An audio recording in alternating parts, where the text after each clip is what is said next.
Hello guys, అందరికీ నమస్తే. Today special దద్దోజనం అండి. దద్దోజనాన్ని ఏ విధంగా ప్రిపేర్ చేసుకోవాలో చూద్దామండి. గుడిలోకైనా ఇంట్లో ఏదైనా ఫంక్షన్ అయినా ఇదే విధంగా ప్రిపేర్ చేసుకోవాలండి. నేనైతే ముందుగా ఒక గ్లాస్ రైస్ని మెత్తగా వండేసుకొని పాలు పెరుగు కలిపి పక్కకు పెట్టుకున్నానండి. ఇప్పుడైతే పోపు అయితే ప్రిపేర్ చేసుకుందామండి. దానికోసం ఒక గిన్నె పెట్టుకొని అందులో ఆయిల్ వేసుకొని 2 టేబుల్ స్పూన్ల జీలకర్ర యాడ్ చేసుకుంటున్నానండి. ఆవాలు కూడా యాడ్ చేసుకోవచ్చు కానీ చేదొస్తుందండి. సో నేను ఆవాలు అనేది యాడ్ చేసుకోవడం లేదు. మీ ఇష్టం అండి, కావాలంటే చేసుకోండి.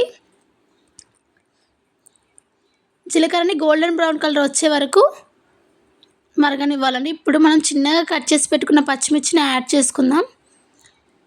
ఎండుమిర్చిని కూడా యాడ్ చేసుకోవాలండి. 2-3 ఎండుమిర్చిని కూడా చిన్నగా చుంచేసుకొని యాడ్ చేసుకుందాం.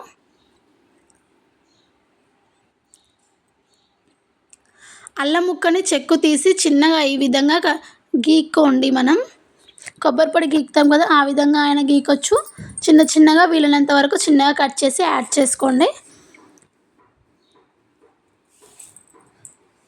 ఈ విధంగా కొద్దిగా పచ్చివాసన పోయేంత వరకు మరిగించి కరివేపాకు యాడ్ చేసుకుందామండి. ఈ విధంగా కరివేపాకు యాడ్ చేసుకున్నాక ఒకసారి అయితే కలిపేసుకుందాం బాగా. ఇందులో మిరియాలు కూడా యాడ్ చేసుకోవచ్చండి. నేను మిరియాలు వేయట్లేదు, నాకు అస్సలు ఇష్టం ఉండదు మిరియాలు. ఇప్పుడైతే కొద్దిగా సాల్ట్ యాడ్ చేసుకుందాం.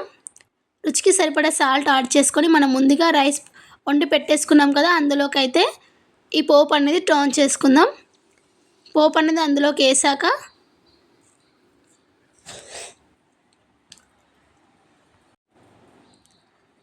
అన్నంలోకి మొత్తం కలిసే విధంగా బాగా కలిపేసుకుందామండి. మీకు ఇంకా లూజ్ కావాలంటే కొద్దిగా పెరుగు యాడ్ చేసుకోండి రైస్లో. ఇది కన్సిస్టెన్సీ చాలనుకుంటే ఓకే అండి.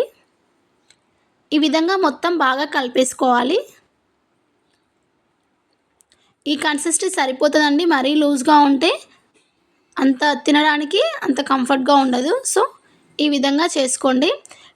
ఓన్లీ పెరుగు యాడ్ చేసుకుంటే ఏంటంటే పుల్లగా అయిపోతుందండి. సో మనం ఒక గ్లాస్ పాలు, గ్లాస్ పెరుగు తీసుకుంటే టేస్ట్ అనేది చాలా బాగుంటుందండి. Thank you for watching.